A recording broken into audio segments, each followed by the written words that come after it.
Welcome to the Dojo, the podcast where we turn marketing stories into marketing tasks that can help you achieve your marketing goals. Marketing. This week, you're going to be joined by Annabelle Baugh, who's a senior PR specialist at Exposure Ninja. Maybe strategist is in the future for you. I'm setting something Strategist up. sounds better, Tim. Can we change our title? Annabelle, what's your relationship to marketing? So my relationship to marketing comes from various different channels. So I actually started off doing more content marketing. So writing content, writing website content and blogs and things like that. And then I got really interested in the kind of digital PR side of things because I realized that if you can get your company or your brand mentioned by a really big publication, that can really boost how well you do very, very quickly. It's something that works with all the other digital marketing strategies, but it's something that often kind of people don't attempt to do or kind of just gets put to one side. And I just really enjoyed the challenge of creating stories that really resonate so that you've got something that will interest journalists and give them a reason to cover a story that focuses on something that your brand either does as a service or sells. So that's my relationship. It's a really strong relationship because you've had some fantastic success for our clients doing exactly that. But perhaps we'll hear a little bit more about that later on. So, as I said, we take 3 stories, turn them into tasks. Tim, what is your story, your headline for this week? In AI Corner this week, Google has released AI Overviews, the thing that used to formerly be called SGE. But in that announcement, it also included some hints at something called multi-step reasoning, which I actually think might be even more interesting and more disruptive than AI Overviews. Long headline. There you go. Gotta love AI Corner. Jess, what's your headline for this week? My headline for today is The Art and Science of Weather-Based Marketing. Curious stuff. And Annabelle, what's your story for this week? So mine is lessons from On the Beaches, Sunny Circles. So kind of a PR, another digital PR strategy that I love that was recently done. Interesting. It's tricky not to pick that first, but given the seismic shift that is AI right now and the AI overviews, perhaps, Tim, you'd like to start us off. Yes, so we've released a video talking about AI Overviews, which used to be called SGE, and sort of sharing what this all means for the world of search. And we've got more content about that specifically coming. But really, the thing that caught my eye in Google's I/O developer conference last week was another technology that they were rolling out to search called multi-step reasoning. Now, I have to caveat this isn't out now. This was a demo of something that they're testing, but it came under the headline of Google will do your Googling for you.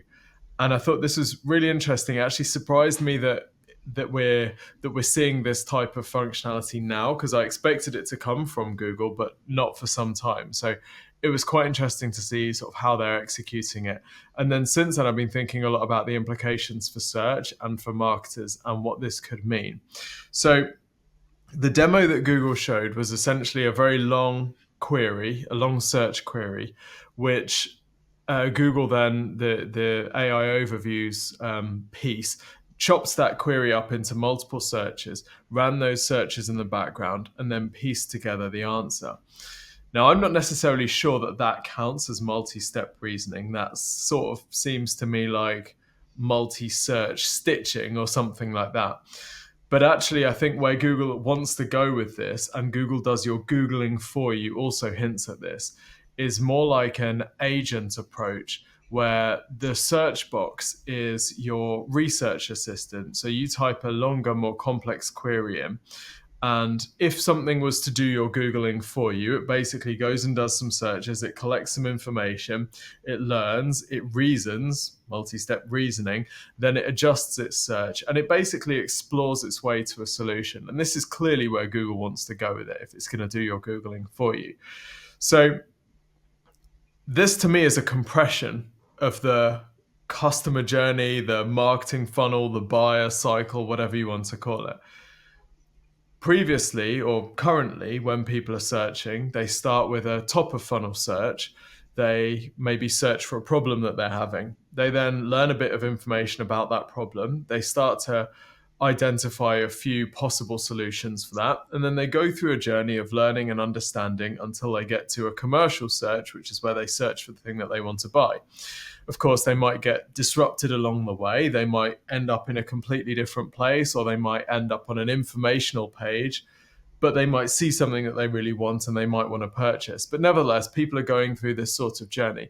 And usually there are searches at each stage. And SEO traditionally has been about where you need top of funnel content on your website to get people at the early stages. You can then sign them up to your email list and you can build a relationship with them over time via email. You need middle of funnel content so that you can get people who are asking questions about whatever it is, or they're doing comparisons. And then you need bottom of funnel content, which is typically your product or service pages, in order to actually make the purchase. But I think what Google is hinting at here and what it's showing really in this demo is actually a compression of this journey. The example was about a yoga studio or Pilates studio within 10 minutes walk, and they wanted to see the free offers that were available.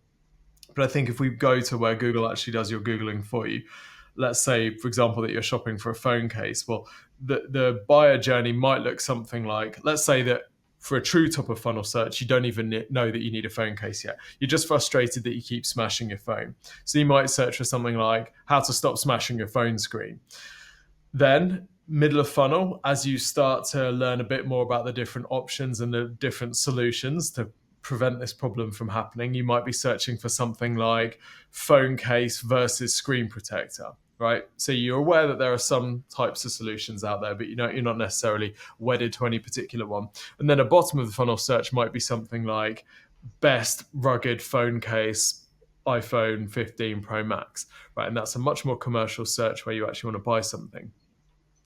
I think what multi-step reasoning suggests is a world where you could start with a very informational search at the top, which is how to stop your phone case from smashing, how to stop your phone from repeatedly smashing or whatever. And then Google would go and do this research. It would follow different rabbit holes. It would learn about the different options. And at the end, it will present you with a full page answer tailored to your search query, which is another thing that Google demoed, which would say essentially, if you want to stop smashing your phone case, you've got two options: phone screen protector or, a phone case. And here are the best options. And if we think about the entire ecosystem that lives at the moment to serve people as they're moving through that journey. So you've got magazine sites, you've got Forbes that will be having the best phone case articles. You've got individual bloggers who may have done some testing. You might have YouTubers who've tested different phone cases and screen protectors. Or you might have Reddit conversations and discussions on forums. All of this is essentially Google trying to squeeze it into an invisible black box where out plops some sort of recommendation. And I think there's two implications of this. There's an implication for the publishers who aren't going to be getting anywhere near as much traffic. That informational top of funnel, middle of funnel content, this is clearly Google trying to keep that traffic on the search results page. But it also has an implication for businesses.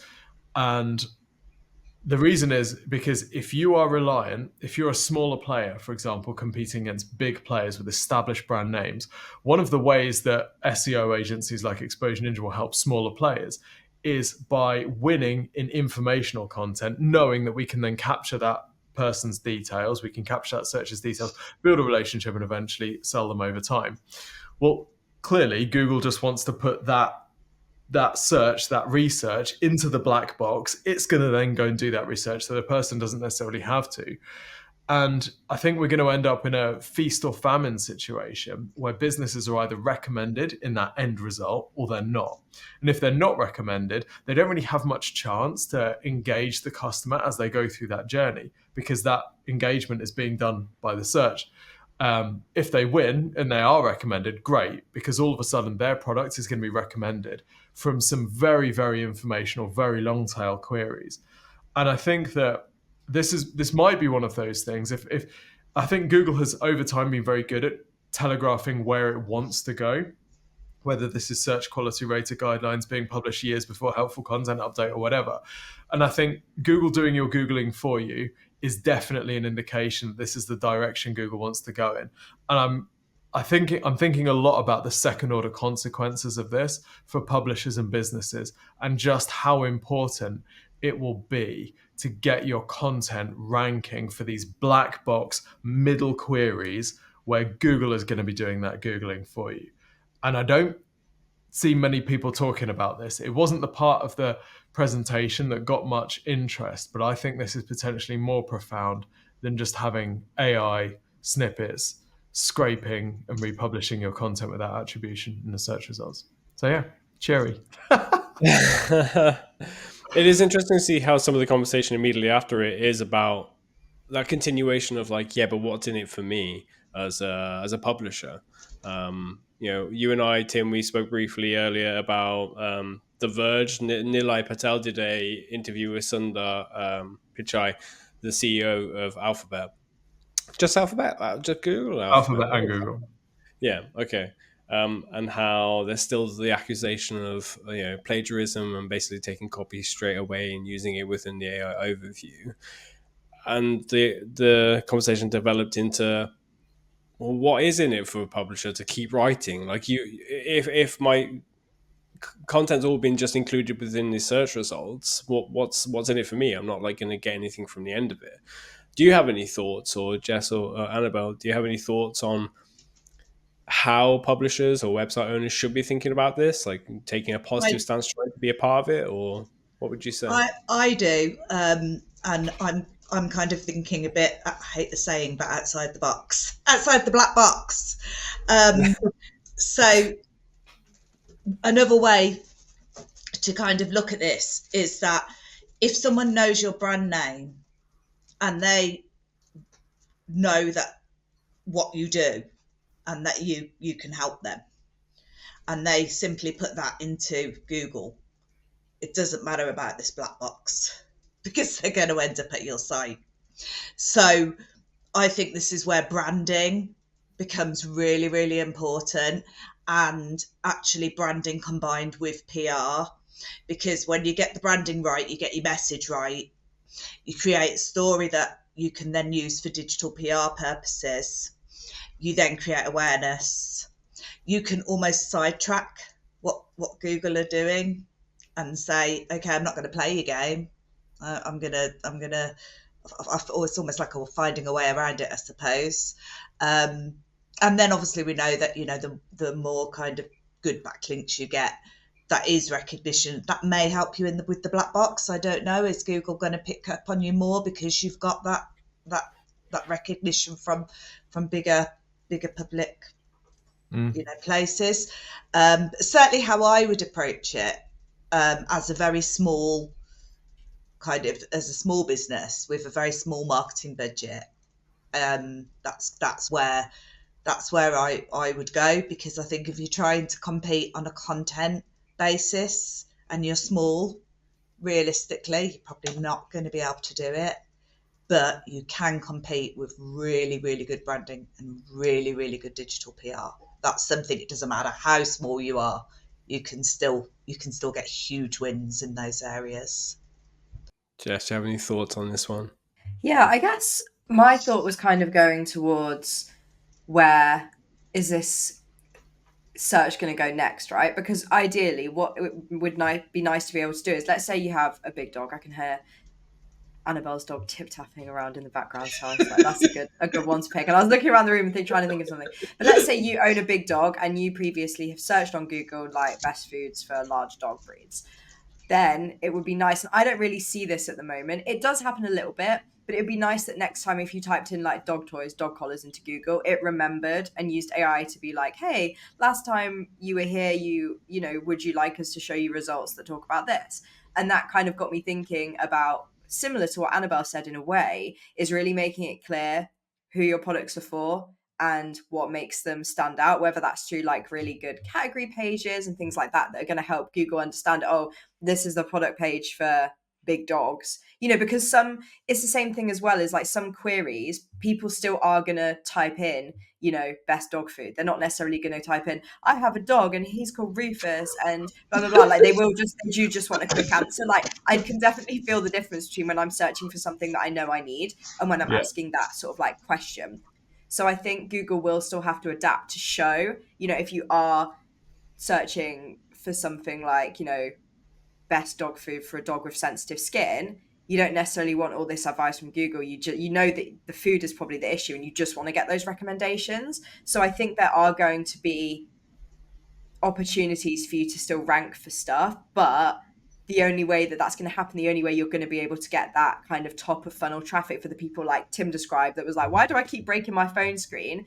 You know, you're going to need to be maybe creating digital PR and other content, educating people on different platforms about, you know, top 5 reasons people break their phone screens, whether that's because they have them in their pocket with their keys or they drop them on gravel or they're carrying too many things. You know, I know that's kind of a bit of a basic example. It's not quite as good as the phone cases thing.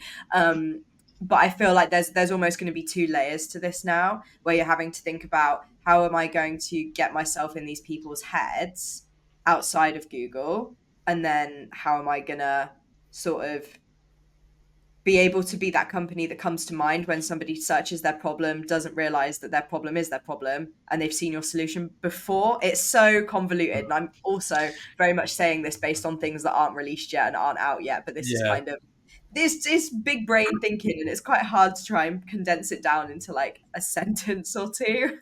Yeah.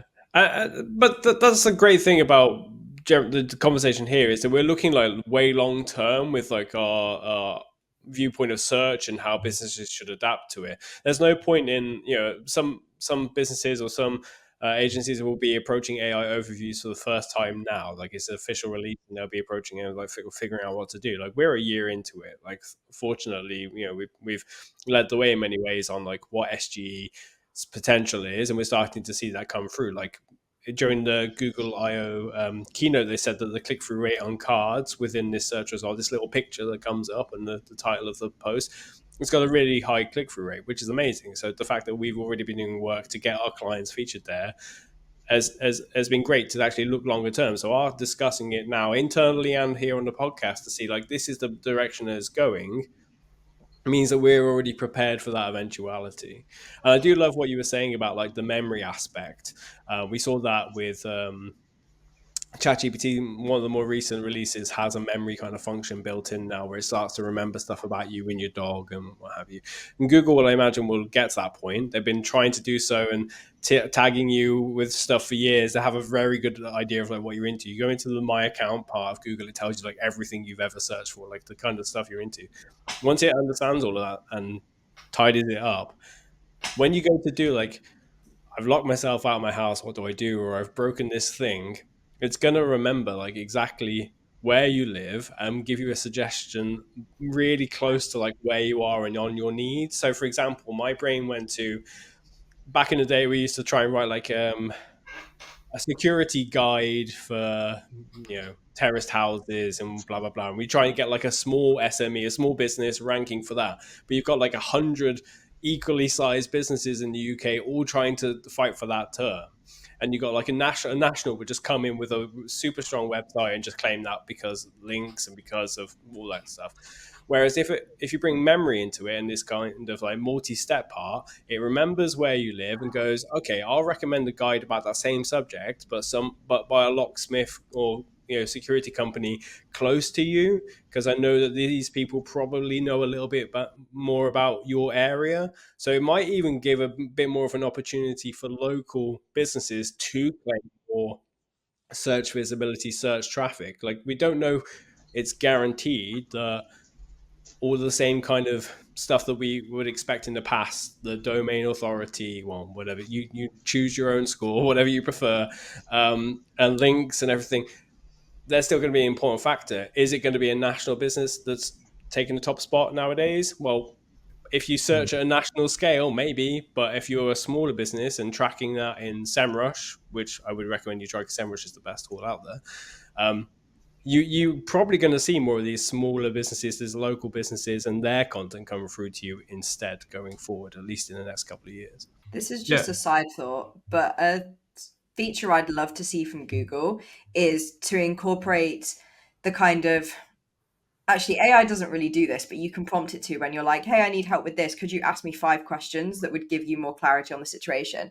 And just thinking of your locksmith example, like if somebody's just typed in locksmith near me, that doesn't really give a lot of context. Whereas if Google was to be smart enough to say, is this an emergency, or are you looking for something within this time period? You could select one of those answers and then it can give you something way more appropriate for your needs. Google, if you're listening, do this, please. Thank you. Take it a step further, though. One of the examples in the Google I/O was about how you could load up your email or photos and say, like, I need this reference number or something. And it goes through it all and pulls out the actual answer, not the email or not the photo, but it says, like, your license plate is whatever. Imagine you do a search for, I've locked myself out of my house. What on earth do I do? It looks through, it finds your like mortgage details in your email and goes, okay, I know you have this kind of house and it's got this kind of window, so you probably need this kind of locksmith. And like all the information it gathers about you in 10 years time, it could just look like that. And if you've got that localized version of a guide to getting into your locked house, that's a little bit scary though, isn't it? I don't know. That one's a bit scary for me. I think there would definitely need to be an opt-out. Like, do you want sensitive documents to not be read by Google when you're asking questions? So that if you've had if you've got like a medical situation, you type something in, they're like, well, actually, that's just because you have this medical thing. You don't need this product, or you can't use this product because you have this thing. Like, let's be careful with that one. But I do think there's definitely something there, Dale. You're definitely onto something. Just think still a little bit too sensitive to privacy to be open to that one right now. But it is worth keeping in mind. I checked earlier. There's this thing at Google I/O 2018 called Google Duplex, which was an AI feature which called up a hairdresser to book an appointment for you. You just told it to go and book an appointment, and it would like pretend to be human and do text to speech and go like, no, I don't think they can match that time if you got something at X time instead. And this was like an AI demo, 2018. That's 6 years ago. So we could be 6 years away from the memory part and all of that. But build your SEO strategy around where the direction is going rather than what's actually happening today. Because if anything changes, as AI views come in now, well, broadly across the globe, because it's just the US for the time being, if that happens and you're caught out by it, you're in trouble. So better to think ahead. Any final thoughts, Tim? No, I think the winners in the next era of search will be publishing more information online about their businesses. It will be, you get better answers from all of these models when you give them more data so they can personalize more. And I think, like you said earlier, just about detailed product pages, if you're trying to make your phone case stand out against all of the other phone cases, first you're going to need to make sure that product page is optimized for the AI reader, not necessarily for humans, or probably for both. So I don't understand where Google's written for humans comes in. I think that's going to need to be contradicted. I think they're going to need to roll back on that because we're going to have to optimize for AI. But also giving the AI more data in order to justify proving its recommendation of your products, I think will become more important. But I definitely think there's going to be a different level and a different type of optimization in the future than there has been in the past. And there'll be a period where businesses don't adapt. We'll see this with SGE, with AI overviews. They think they're ranking well at the moment, so they're going to rank well in AI overviews. We've seen that's not the case at all. And if we think about some of the larger businesses that we've worked with, they can be incredibly slow to make changes. This is going to be a massive land grab opportunity for businesses that are able to optimize for this new type of search. So it's going to be wild, whatever happens. Yeah, absolutely. And if you're really curious about how the AI overviews work, if you head over to YouTube and search for Exposure Ninja AI overview, you should see a very recent video within a few days of the announcement, all about how it works and what to do about it, recorded by our very own Tim Cameron Kitchen. So head over to exposureninja.com and you should find that. But head over to youtube.com and search for Exposure Ninja AI overviews.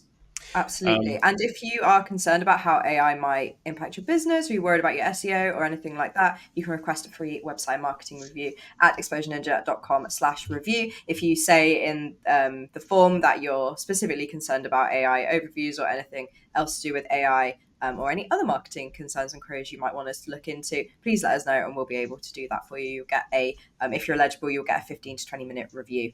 Go through all your marketing on your website. It's very cool. Very cool people record them. We love them. It's great. Even cooler people request them. Yeah, exactly. Super. I'm going to take us through to the next story.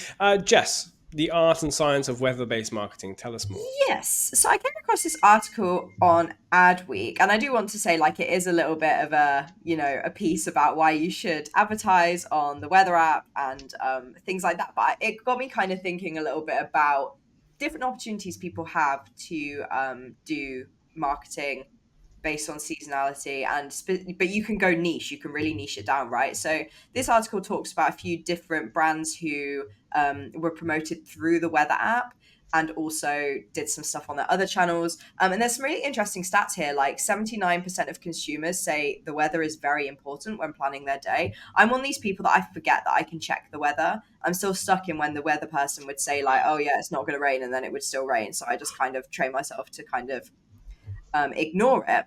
But there's been a few different companies. Some, I would say most of them are fairly obvious. For instance, like CeraVe, who's a skincare brand, did some work with the weather app to sort of promote, hey, if you're going outside today, make sure you're wearing SPF on your skin because it's going to be hot. But then apparently people also change their skincare when it's raining, which I've never heard about before. But if you can create a need, you can create a product and you can get people buying, I guess. But there was also a brand who sells fuel for garden equipment, lawnmowers, that kind of thing, because more people are going to be mowing their lawns when the weather's good, and they'll say, oh my gosh, let me get this done before it rains. And who was the third brand? Oh, they talked about how medical companies, healthcare companies can get involved because when it's colder, people are more likely to get sick, and so it's a good time to like promote getting the flu jab and all good things like that. And obviously, like I said, it's a little bit of a hey, you should advertise through the weather app kind of article, but it was from Advertising Week, I believe. I saw it.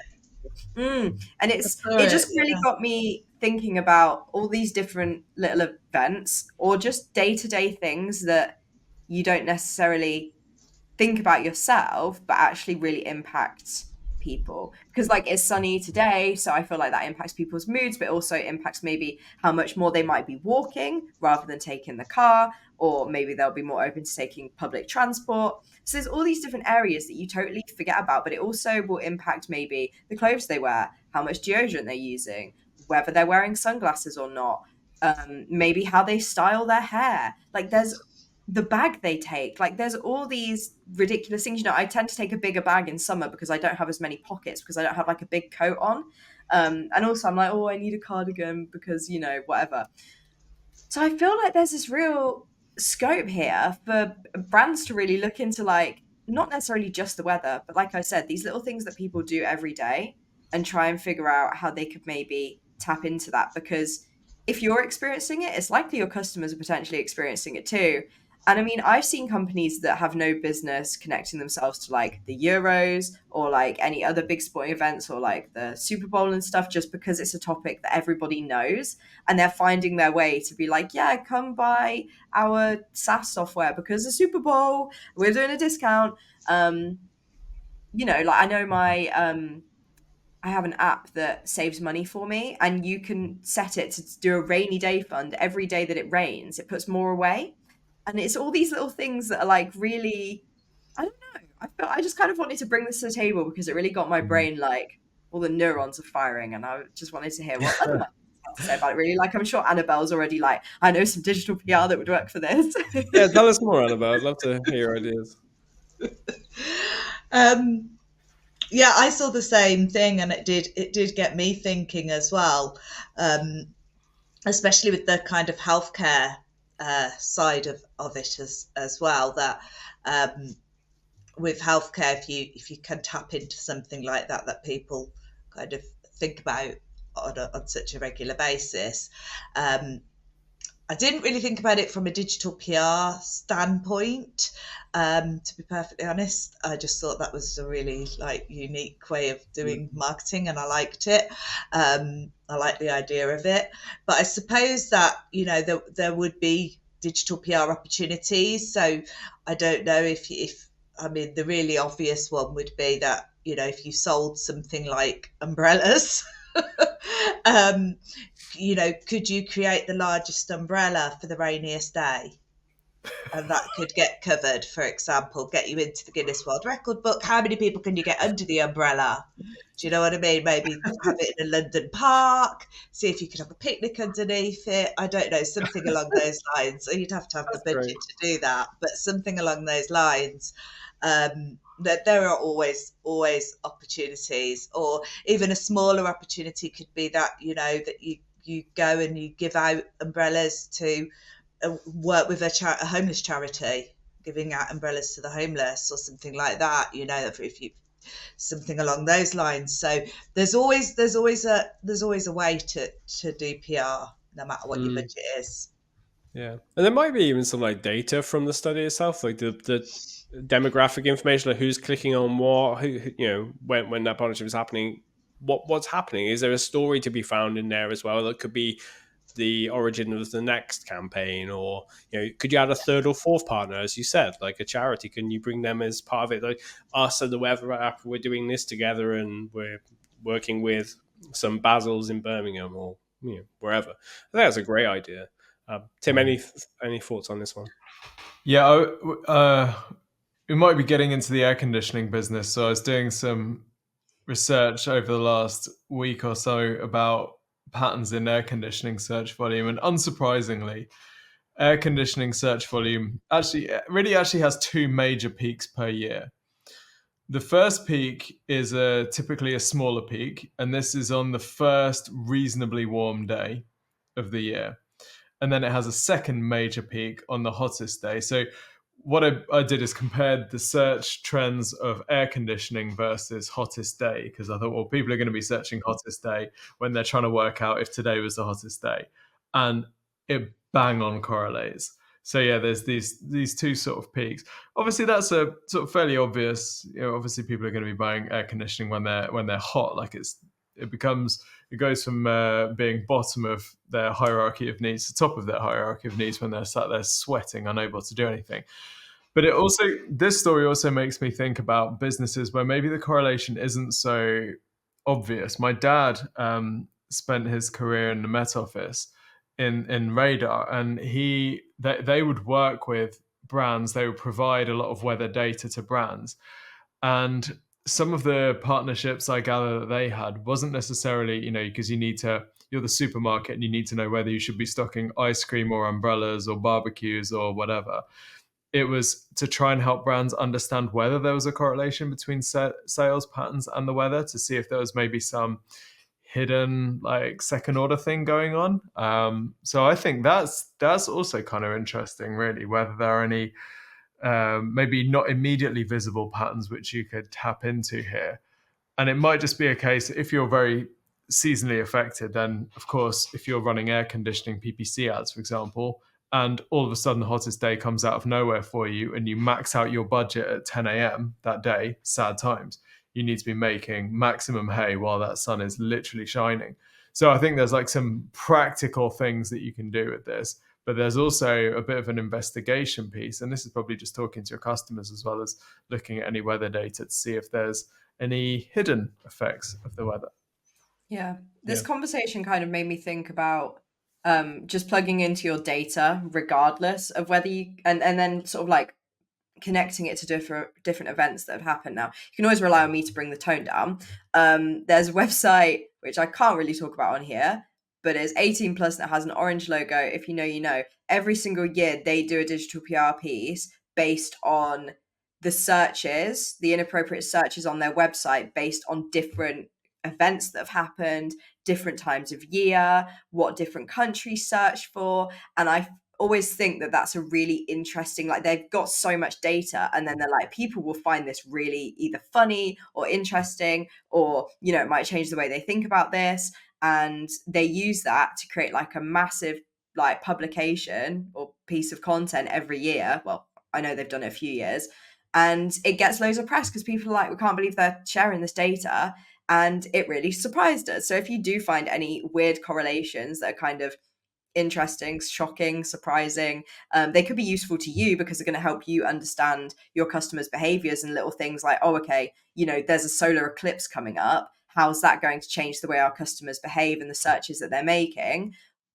But also it gives you the opportunity to kind of, I don't know, do digital PR based around your findings, because that could be really interesting. Like, I do wonder how searches for things like star signs fluctuate throughout the year. Do people tend to search more information about their star signs around their birthday? Do they tend to look at horoscopes more when they're having a bad time? Or, you know, there's all these different things that are just, yeah, I would love to know. I bet there's some companies who think, oh, I'm a boring business, I'm not going to have any interesting correlations. And I think you could be surprised actually by the search patterns that you might discover. Yeah. I think there's an additional point or 2 points I want to make before we move on to the last story, which is about, Tim said about talking to your audience, like talking to your customers and understanding like what they're after, who they are, what their makeup is, you know, what drives them. I think part of the success of this is these businesses knew where their customers were going to be. Like, if you have a really solid understanding of who your customers are and their daily habits and stuff, you can go, okay, well, there are these many touch points. We can own 3 of the 5, or we can partner with the 4th one.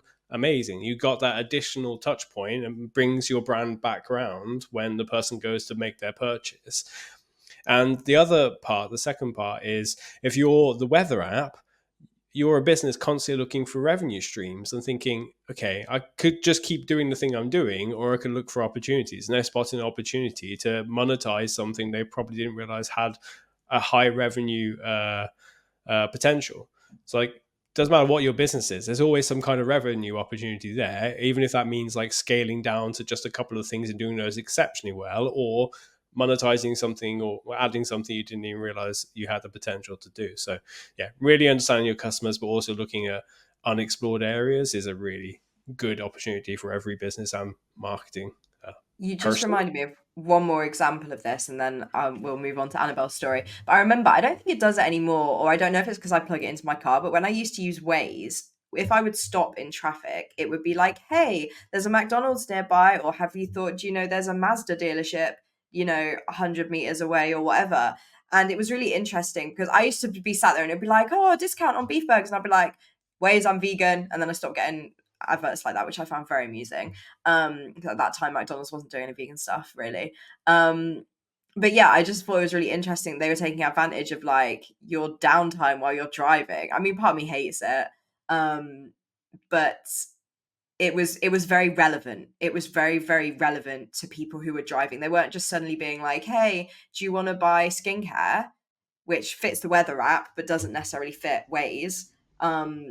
Instead, they were being like, oh, you know, there's an Aldi nearby. We've noticed you know, you often navigate to an Aldi, or, you know, yeah, there's a car dealership, which I find a bit wild. I'm like, if you're driving, I'm sure you're not. Going to a car dealership is, to me, is a big commitment. Like, you're going there for a purpose. I'm not just doing that based on impulse.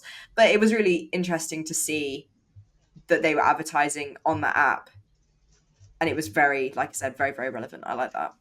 Yeah, you just made me think that we've got like Android Auto, this like Android element of to using cars.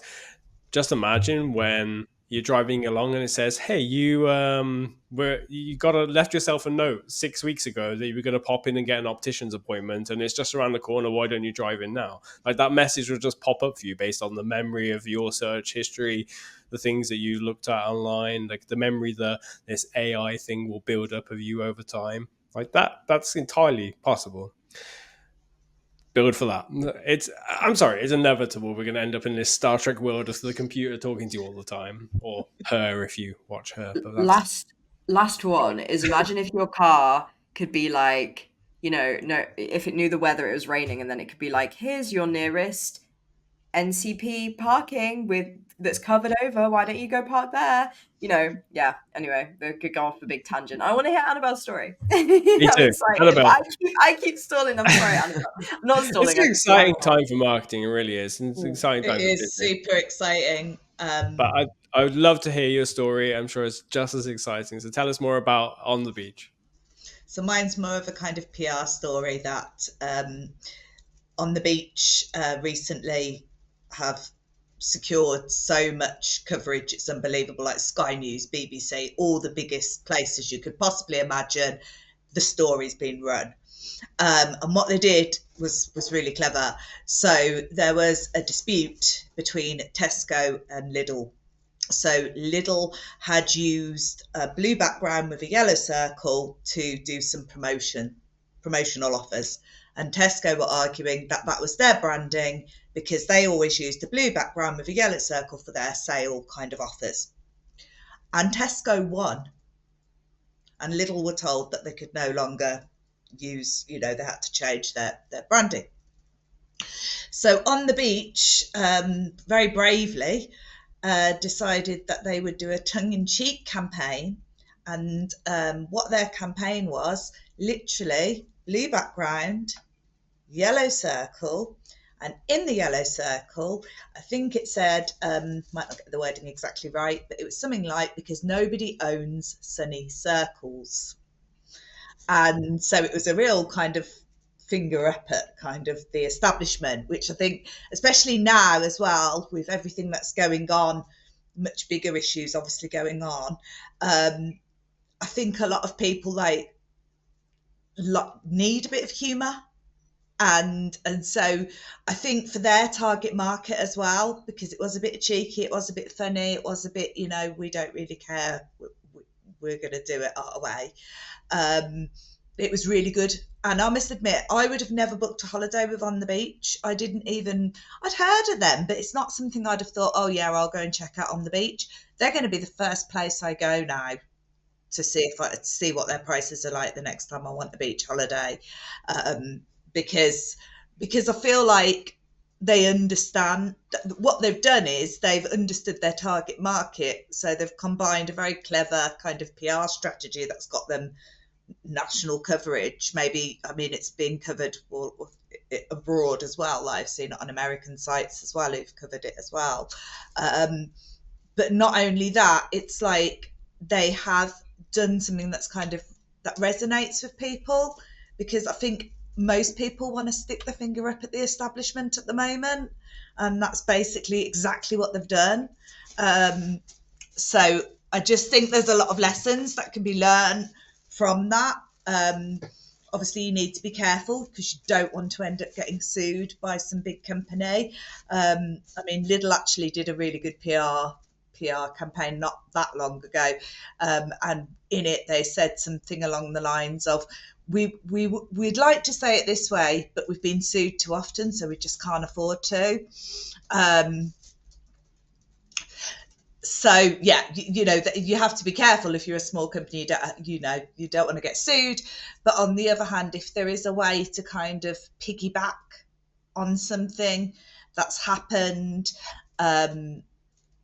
where you feel that you can kind of link in your company in some way, it's just a really good way to get PR coverage without spending a fortune.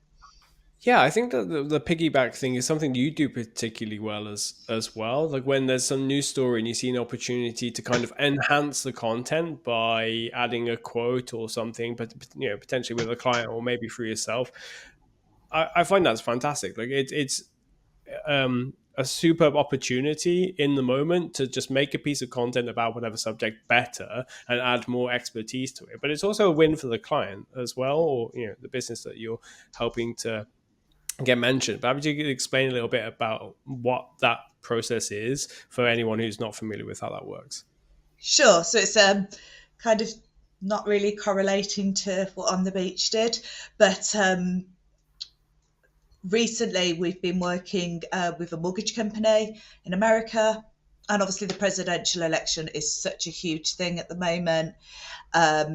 and that could impact mortgage rates.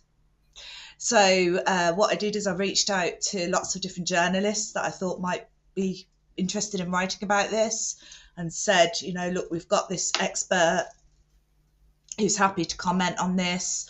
Put together some kind of comments that weren't too political, that were more based on just, what's going on, because you have to be very careful. Everyone says avoid politics, but sometimes politics can be useful for PR. So, there was a fine line there of being very careful, making sure that there was no commentary actually about kind of who was going to win the election or anything like that. But just if it's this is what could happen. If it's this is. So it was very kind of unbiased in a way. And that got some coverage for me. I think most recently we got them into CBS, which is quite big. Quite big national news kind of channel. Got them into the News and World Report, which again is a nice big national website. Lots of people go there. I mean, I use that lots for things like best colleges or best whatever, because they do all these big lists of best things. So I know that's probably that was the one that made me jump for joy, just because I'm always on that website. And also the mortgage reports, which is a much smaller but industry based. So obviously that's the other thing, is targeting industry based sites, publications that are related to the services you provide. So, ideal for them to be in the mortgage reports, because that's what they provide.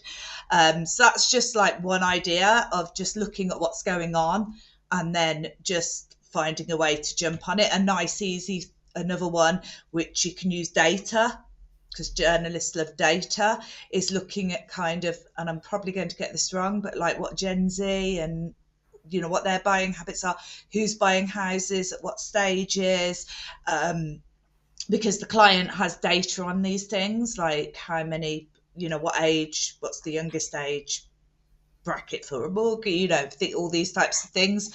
And again, linking them in with, maybe something that's happened in a particular area that's related to your clients. If you've got a client that's, needs their marketing focused in a specific area, try and find something maybe that's going on in that area. So you've got like the Mardi Gras, for example. Mardi Gras in where Mississippi? Where is it? It's not Mississippi. I think so. Is it? Yeah, I believe so. Yeah, finding something like that, and then do houses sell better around that time, or do more people apply for mortgages just after or just before, or something of interest in that way is another kind of hook. Yeah, I love newsjacking. I think it's superb. I think it's a fantastic tool to have as part of like a wide digital marketing strategy, because there's so many options available to you. And Any press final releases. final thoughts on this one? Okay. In that case, I'm going to choose a story. Sorry, it's going to have to be the AI one. AI Corner has won yet again. We should keep a tally for the year to see how many stories are about AI. Okay, so Jess, which tasks can marketing managers take from this story about Google's future? Yeah, so if you are one of these people who's been like, oh, it's not been released yet, I'm just going to wait, whatever, it doesn't matter. Please don't say that again. Please test out this AI overviews, whether you need to use a VPN, and just see how your content is ranking currently, and then figure out the correlation there. Look at the other content that's kind of appearing in those overviews within the cards, and see, okay, this post is really succinct and to the point, or it's taking information from the top of this article more than it's taking it from the rest, but the rest is kind of, showing that credibility. Maybe it's taking from articles who, let's say you're in the healthcare space and all the articles have been reviewed by a professional, all these little things that could help you. And just run some tests and see how you can get ranked. That is exactly what Tim has done. He's just done loads of different tests on his own website and within the EN website to see what ranks. So it really is just about starting to get to grips with AI overviews if you haven't already, because you really do not want to get left behind. Like, I know we've been saying that for a year, but it's still as true as ever. And it's not too late. So you can get started now and give it a go. Magic. Tim, which task would you recommend that business owners start to do from your story? I would perhaps prepare the organization to publish more data and unique insight. I think the experience E in EEAT may become more of a differentiator, particularly as there's a lot of generic AI produced content online already.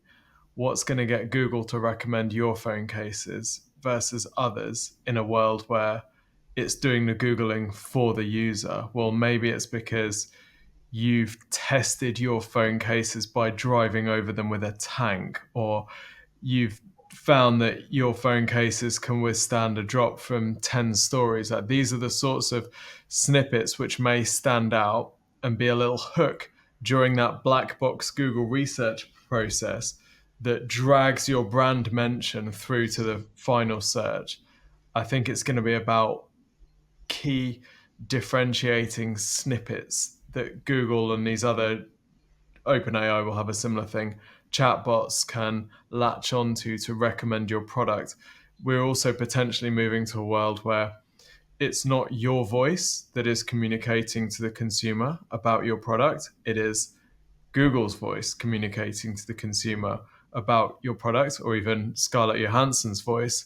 If you've been following the ChatGPT story, this is wild anyway. But so you need to give those tools the you need to give those platforms the tools to sell your product. And I think it is going to be about data. It's going to be about first-hand experience. So it's not a thing that just the marketers can do, because this has to be an organizational initiative. So I think just prepare for that. Okay yourself with it mentally. I'm going to give one final task for marketing managers, directors, owners. Interrogate whoever does your SEO about this. Do not let this week complete without asking them for their viewpoints, what you should do about AI overviews. Because if they're not prepared at this point, they may not be prepared soon enough for you to not avoid any kind of future impact. So go and speak to your internal team, external vendor, whatever, your partners.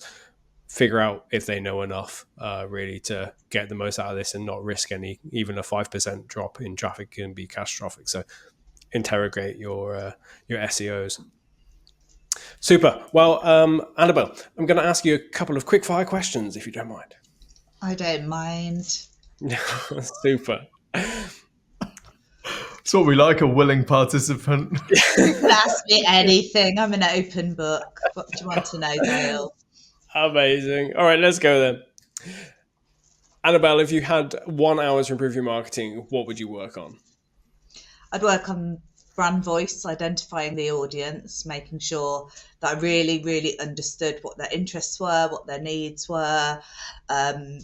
So looking at the pain points as well. So for example, like at Exposure Ninja, we know that our clients, they seek an overview of their website and marketing efforts in general when they land on our site. They might not necessarily know what service they want, so we offer a free marketing review. So we directly address their challenge, and then we provide that kind of tangible solution for them. So I would work on identifying something that your business can offer, so that you can attract the right people to your business. And I think that it's really important along with that is to make sure that your branding is really, really, on point and really resonates with the audience. So when they land on your site, that they're instantly kind of feel a connection almost to it, or if not so much a connection to it, because there's not always an emotional connection on that side. Like, you're not going to be, maybe, I don't know, emotionally connected to your accountant, for example. If you're looking for an accountant, you might be, who knows, you might really like accountants, I don't know. But that if it's not kind of on an emotional level, that it's appealing to their needs by providing them with a solution. So that's what I'd do in an hour. I don't know if you'd get it done in an hour, but I'd try. I'm sure you would, Annabelle. Yeah, absolutely. Annabelle, what would you do with an infinite marketing budget?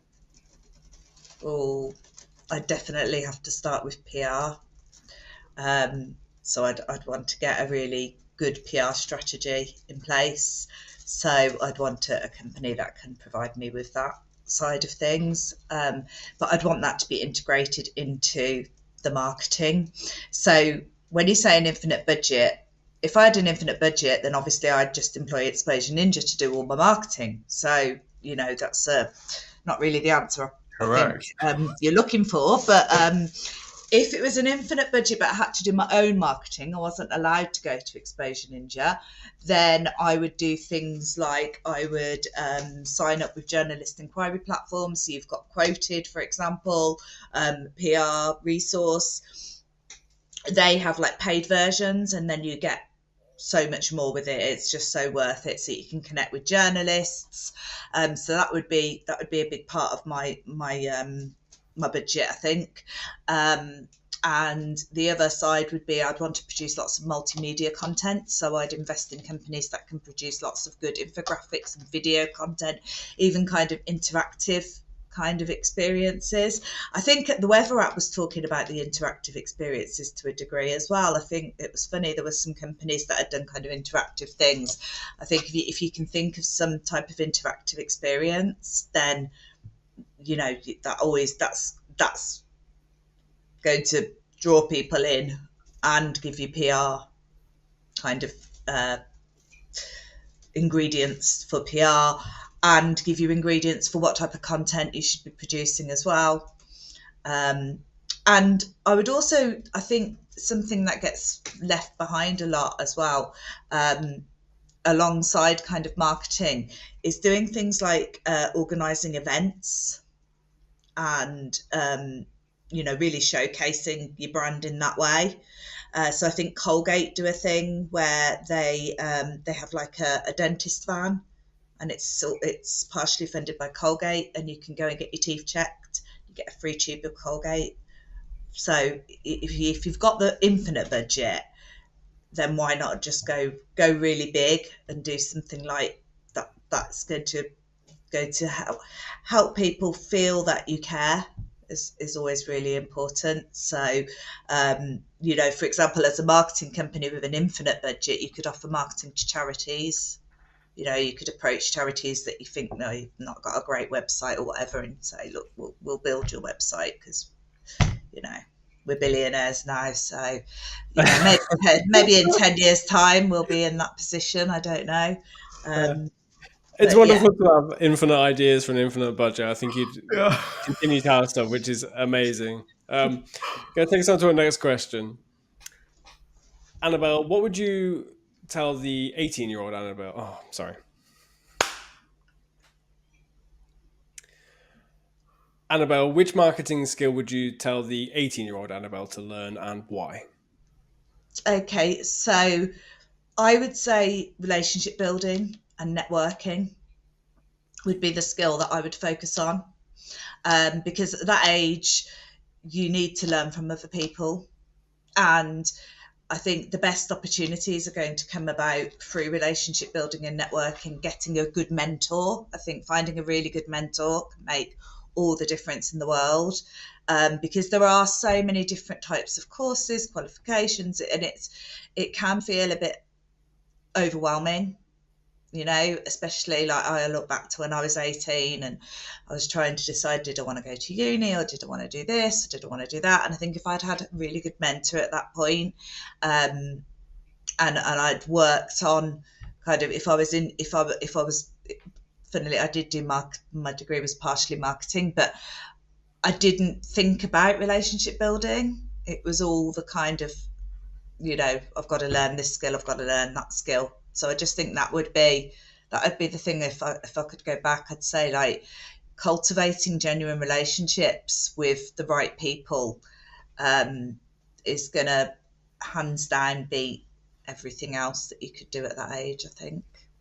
I think that's one of the best responses we ever has that question.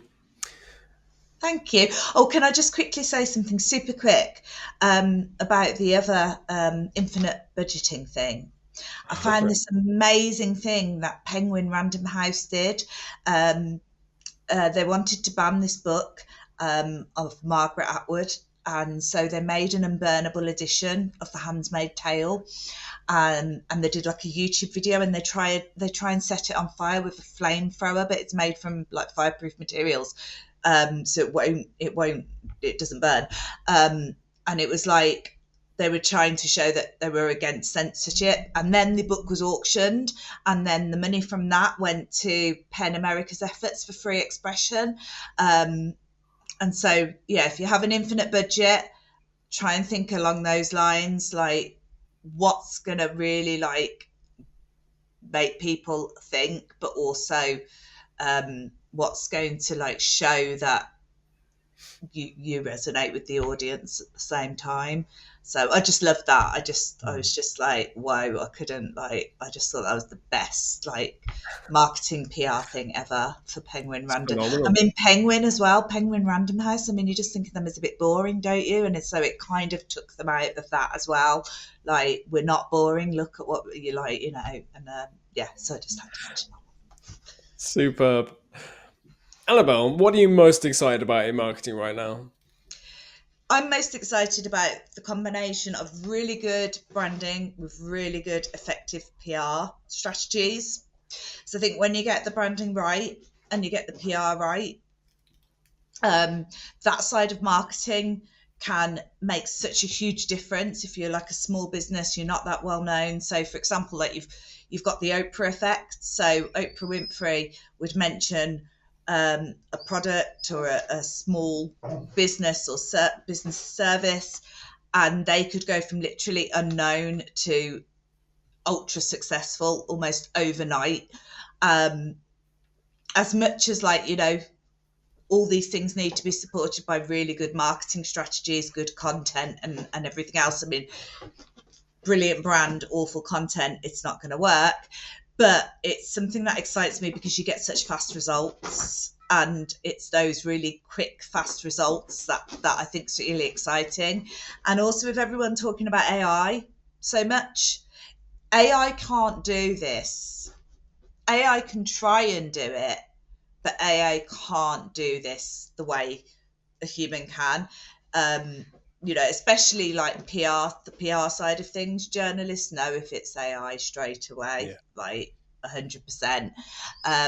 So I just think that's an exciting kind of area that, you know, we should be kind of looking into more, especially like with the focus being on AI.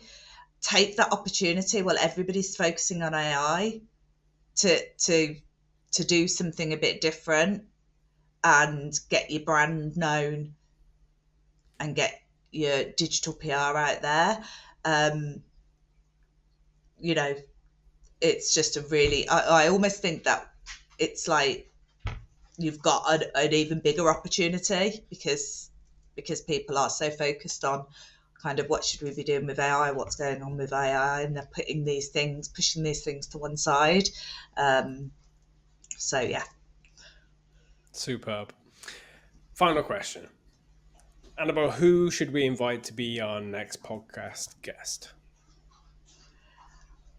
Oh, I think we should invite one of the marketing team from On the Beach. There's a few people in their marketing team that I definitely think would be fun. I think they might be quite willing to come on as well because, you know, they want to speak to normal people, and that's what we do. You know, we're aimed at normal. I hate that word. Sorry, that's not a good word to use, is it really? We're accessible. We're a really accessible podcast. Accessible. That's it. That's the word I want. Yes. We're not like elitist or anything. Yes, exactly. Well, that's a great idea. I think, yeah, they'd have a lot to tell us about that story you shared earlier. And I'd love to hear more. I imagine there's been a lot of good idea sharing. I must have been super excited to launch that before it actually went live. Just like, I can't wait to see what people think of this. It's going to be great. Or even someone from the legal team. I'd love to hear what their thoughts were as well. That's a great idea.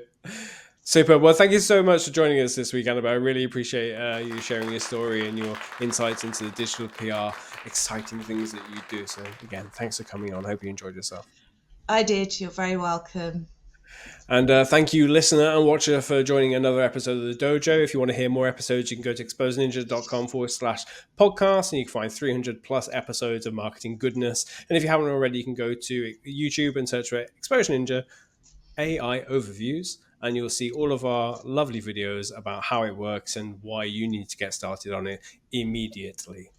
Thanks, everyone, and I'll see you next week.